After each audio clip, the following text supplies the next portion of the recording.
पिछले भाग में हम लोगों ने भारत के सामान्य परिचय का अध्ययन किया था। उसमें बताया गया था कि भारत का अक्षांशीय विस्तार, देशांतरी विस्तार, भारत की स्थिति, दक्षिण एशिया में भारत की महत्वपूर्ण स्थिति, भारत के चतुर्दिक विस्तृत सागरों के बारे में बताया गया था। आज के भाग में हम लोग भारत के भौतिक प्रदेश का अध्ययन करेंगे। जैसे हम लोग जानते हैं, आप लोग भी जानते होंगे, भारत को 4 भौतिक प्रदेशों में विभक्त किया जाता है। पहला उत्तर पर्वतीय भाग, उत्तर का पर्वतीय भाग। दूसरा दक्षिण का प्रायद्वीपीय पठार। तीसरा पहले भौतिक भाग के और दूसरे भौतिक भाग के मध्य में उत्तर का विशाल मैदान। और चौथा भाग है भौतिक प्रदेश का तटीय प्रदेश। देखिए, अगर हम लोग पहले भौतिक प्रदेश की बात करें, जिसे बताया गया उत्तर का पर्वतीय भाग या उत्तर का विशाल पर्वत क्षेत्र, इसे हम लोग जानते हैं कि भारत के उत्तरी भाग में एक विस्तृत पर्वत श्रृंखला है जो कि विश्व प्रसिद्ध है और विश्व की सबसे लंबी एवं ऊंची चोटियां इसी में पाई जाती हैं। इस प्रदेश को या इस पर्वतीय भाग को हम लोग हिमालय पर्वतमाला के नाम से जानते हैं। लेकिन जैसा हम लोग का अध्ययन है भारत का भूगोल, इसलिए हम लोग इस भाग में या इस भौतिक प्रदेश में केवल हिमालय पर्वत के उस भाग का अध्ययन करेंगे जो कि भारत में विस्तृत है।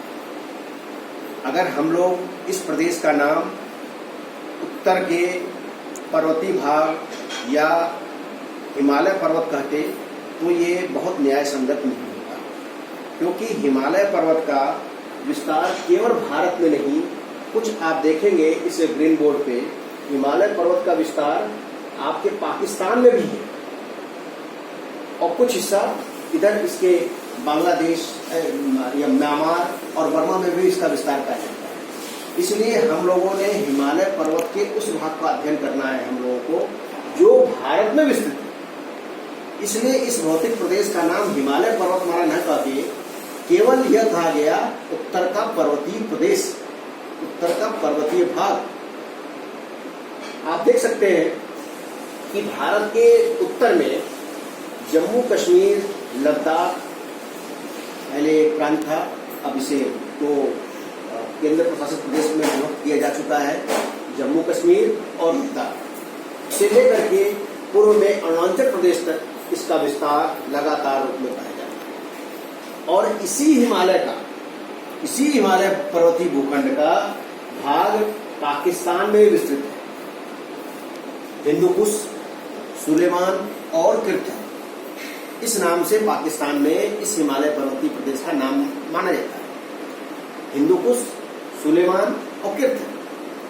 और भारत में जो पर्वतीय माला हिमालय का खंड जो विस्तार पाया जाता है वह जम्मू कश्मीर से लेकर के उत्तर के पर्वतीय राज्य हिमाचल प्रदेश, उत्तराखंड, सिक्किम, अरुणाचल प्रदेश, असम का भी कुछ हिस्सा इसमें शामिल किया जा सकता है, तक विस्तार पाया जाता है। देखा जाए तो हिमालय पर्वतीय प्रदेश भारत और देशों के मध्य, कुछ देशों के मध्य प्राकृतिक सीमा रेखा का भी निर्धारण करती है। जैसे अगर हम लोग उत्तर पश्चिम की बात करें तो पाकिस्तान और भारत के बीच में, जम्मू कश्मीर और पाकिस्तान के बीच में भी इस पर्वतमाला को आधार बना करके सीमांकन किया जा सकता है। साथ ही तिब्बत तो अब चीन द्वारा अधिकृत क्षेत्र है। पहले पूर्व में तिब्बत भी भारत से अलग हिमालय पर्वतमाला की एक विस्तार से देखा जा सकता है। साथ में आगे देखें, भूटान एक प्राकृतिक सीमा है और पूर्व में म्यांमार भी अराकन योमा, इस भाग में भारत के पूर्वी भाग में अराकन योमा, नामचा वर्मा इत्यादि नाम से इसका पर्वतीय विस्तार पूर्व में देखा जा सकता है। अगर हम लोग यहाँ देखें तो हमने यहाँ पर इस ग्रीन बोर्ड में 3 पर्वतमाला दिखाने का प्रयास किया है। हिमालय को हम लोग 3 भागों में विभक्त कर सकते हैं। पहला है महान हिमालय जिसको हमने यहाँ मोटी सीमा रेखा से, मोटी रेखा से दिखाया, महान हिमालय। इस महान हिमालय का विस्तार जम्मू कश्मीर से लेकर के आगे इसमें सिक्किम से होते हुए अरुणाचल प्रदेश तक का भाग इसमें विस्तृत देखा जा सकता है। और हिमालय की सर्वोच्च चोटियां इसी महान हिमालय के अंतर्गत सम्मिलित की जाती है, चाहे वो माउंट एवरेस्ट हो या कंचनजंगा हो, नंदा पर्वत हो, जितनी भी सर्वोच्च चोटियां हैं हिमालय की, वो सब इसी महान हिमालय पर्वतीय प्रदेश के अंतर्गत सम्मिलित की जाती है। 6,500 मीटर से जितनी ऊंचाई वाली चोटियां हैं वो सब इसी महान हिमालय पर्वत श्रृंखला की जाती है। और यह महान हिमालय लगातार रूप से आप देखेंगे कहीं भी विभक्त नहीं है, लगातार रूप से विस्तृत। इसकी चौड़ाई भी देख सकते हैं, चौड़ाई भी है।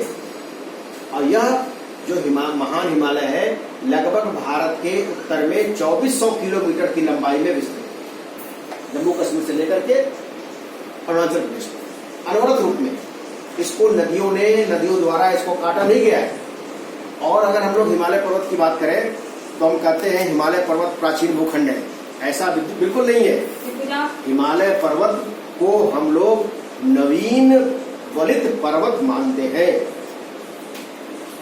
New folded mountain.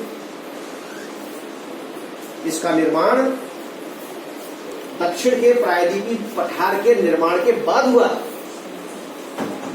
अभी भी यह भूभाग निर्माण की अवस्था में। इसका कारण या इसका हम लोग देख सकते हैं उदाहरण कि यहाँ पर इस भूभाग में लगातार भूकंप आते रहते हैं। तात्पर्य यह है कि यह भूभाग अभी भी स्थिर नहीं हुआ है।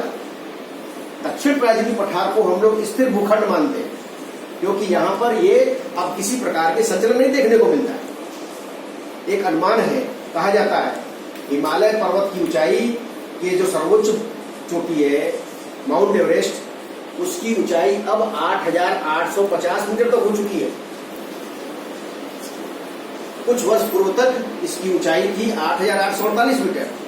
तात्पर्य यह है कि इस भूभाग में आज भी लगातार संचलन मूवमेंट देखने को मिलता है।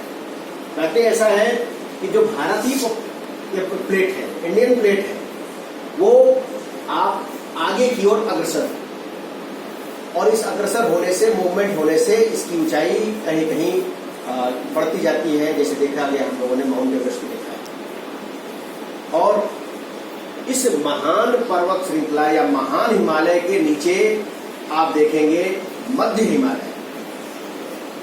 महान हिमालय के नीचे बिल्कुल दक्षिण में मध्य हिमालय का विस्तार पाया जाता है। और इस मध्य हिमालय के दक्षिण में शिवालिक की श्रेणी आप देखेंगे। यहाँ पर मैंने इस ग्रीन बोर्ड में प्रयास किया है कि इस शिवालिक श्रेणी को कंटिन्यूअस लाइन के द्वारा नहीं दिखाया गया है, बीच में कहीं न कहीं इसको विभंग गैप के द्वारा दिखाया गया। तो 3 हिमालय हो गया, महान हिमालय, मध्य हिमालय, शिवालिक की श्रेणी, और एक चौथा भी है, उसे बोलते हैं ट्रांस हिमालय, हिमालय के पार, जिसमें जास्कर, लद्दाख, काराकोरम, कैलाश इत्यादि। ये हिमालय के इस पार ट्रांस हिमालय के नाम से भी जानते हैं, जास्कर, लद्दाख, काराकोरम और कैलाश पर्वत ये भी है। इनके बारे में भी हम लोग बाद में अध्ययन करेंगे। ये तो हम लोग केवल इन 3 भागों के बारे में अध्ययन करेंगे। 3 भाग जो विभाजित किया गया है, महान हिमालय, मध्य हिमालय और शिवालिक की श्रेणी। देखिए, अगर इसकी लंबाई की बात करें तो यह हिमालय एक चापाकार के रूप में, आर्क के रूप में लगभग 2400 किलोमीटर की लंबाई में,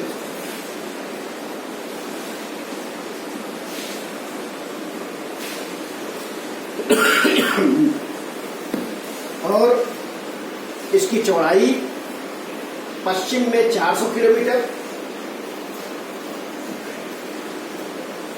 और पूर्व में 150 किलोमीटर चौड़ाई।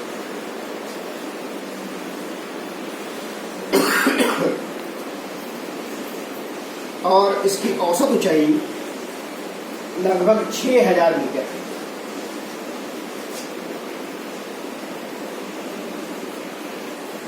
महान हिमालय, मध्य हिमालय, शिवालिक की